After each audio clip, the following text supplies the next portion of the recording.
Salve, anfitrião! Hoje eu tenho uma boa e uma má notícia. A boa é que finalmente o Airbnb mudou a sua estratégia com relação a políticas de cancelamento e trouxe as políticas de cancelamento dinâmicas. E a má notícia é que isso mostra o quanto eu tô ficando velho. Porque, olha, tem gente que já tá me chamando de dinossauro aí do Airbnb, que quando eu comecei lá em final de 2017, comecei em 2018 a ser anfitrião, eu já defendia, eu já pedia a possibilidade de você ter mais de uma política de cancelamento por anúncio. Então são aí 8, 9 anos já com essa questão e o Airbnb demorou a beça, viu, Brian Chesky? Segue a gente aí no canal para que você ouça as reclamações da galera. O pessoal realmente pedia muito esse recurso, essa possibilidade de ter múltiplas políticas de cancelamento.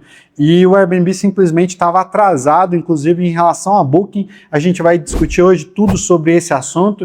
Então já ajuda a gente com o seu like aí, se você está curtindo o canal, que assim você ajuda o nosso vídeo a chegar a mais gente, é importante para a gente também. Muito bem, mas qual era o problema? As pessoas queriam trabalhar e proteger as suas principais datas aí. Só que às vezes essas datas, se o hóspede ali resolver cancelar ali na última hora, o anfitrião muitas vezes dançou.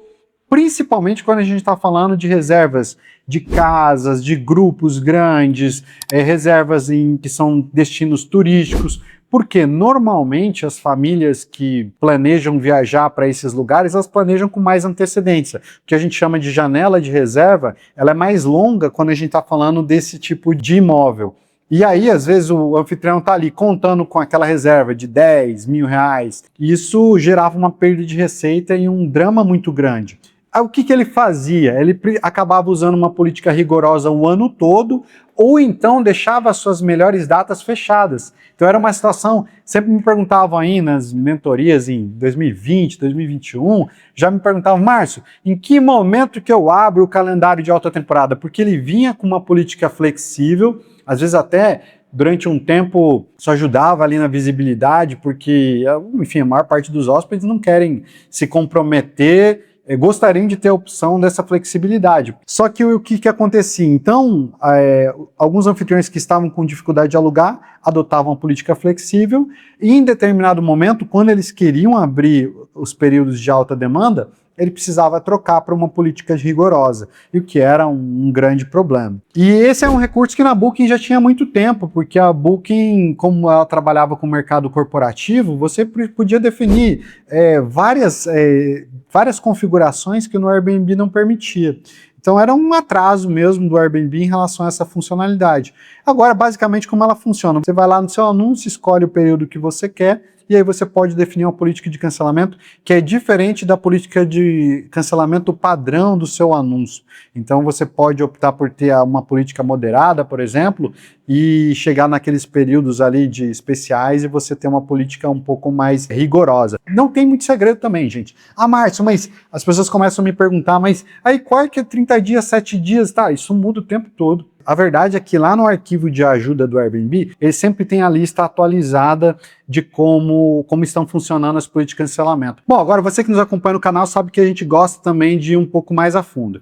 Então, alguns detalhes sobre essa questão. Primeiro, a política de cancelamento que vai valer para uma determinada reserva, ela é determinada pela data do check-in do hóspede e qual é a política de cancelamento que o proprietário definiu para o seu Airbnb para aquelas datas. Então o Airbnb vai olhar lá para o calendário, o hóspede vai chegar dia 24 de dezembro, Natal. Então qual a política de cancelamento do dia 24 de dezembro? Não é a do check-out, não é uma semana antes, é a do dia 24 que vai definir. Então isso é uma coisa que você tem que ter em mente. O segundo aspecto é, uma vez que a reserva é fechada, aquela política de cancelamento ela fica vinculada àquela reserva. Depois disso não adianta mudar mais.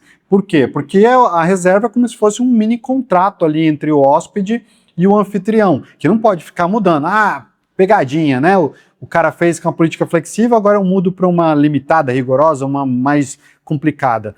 Isso não é possível, né? Então é super importante que você, como anfitrião, quando você está abrindo determinadas datas no calendário, você já vá lá proteger as suas datas importantes, os seus feriados, a sua alta temporada, Réveillon, Carnaval, enfim, as datas especiais em que você tem mais alta demanda, para que, se alguém reservar essas datas, você já fique protegido. Então, É uma novidade muito boa para os anfitriões, ter esse recurso que era tão importante para a gente que o Airbnb ainda não tinha, né? E aí eu pergunto para você já está usando as políticas de cancelamento dinâmica? Já colocou, já descobriu onde fazer?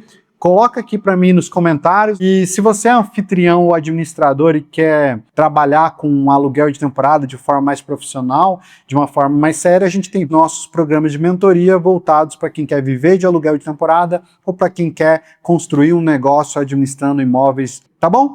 Fico por aqui, desejo para vocês boas reservas e um grande abraço.